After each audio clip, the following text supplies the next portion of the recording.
হয়, আজি ABMCৰ কেন্দ্ৰীয় সমিতি তথা বিভিন্ন জিলা সমিতিৰ এক বৃহৎ সজাতি দল আহি ধুবুৰী জিলাৰ চাপৰ ৰাজহ চক্ৰৰ অন্তৰ্গত চিৰাকুটা, সন্তোষপুৰ আৰু চৌৰাবাখৰা গাঁৱত উপস্থিত হৈছোঁ। এই অঞ্চলৰ উচ্ছেদিত জনতাৰ কাষত আমি থিয় দিছোঁ। এই অঞ্চলত আহি আমি দেখিবলৈ পাইছোঁ আজি এই বৃহত্তৰ চাপৰ ৰাজহ চক্ৰৰ অন্তৰ্গত এই গাঁওসমূহ আজি মানৱতাৰ বধ্যভূমিলৈ ৰূপান্তৰ হৈছে।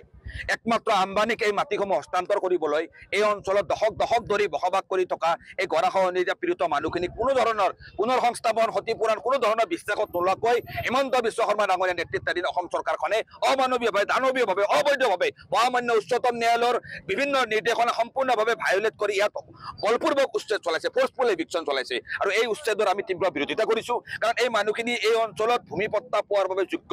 কোনোবা মানুহৰ ঠাইত যদি 2 বিঘা মাটি আছে, তাৰ পৰা যিখিনি মাটি লাগে সেইখিনি চৰকাৰে লৈ কমচে কম 2 কঠা মাটি হ'লেও মানুহখিনিক সেটেলমেণ্ট দিব লাগিছিল। কিন্তু তেওঁলোকৰ মৌলিক অধিকাৰ কাঢ়ি লৈ এনেকৈ ঘৰ বাৰী, শাসন আৰু ক্ষমতাৰ ভয় দেখুৱাই এনেকৈ উচ্ছেদ কৰিব নালাগিছিল। এই উচ্ছেদৰ তীব্ৰ আমি বিৰোধিতা কৰিছোঁ।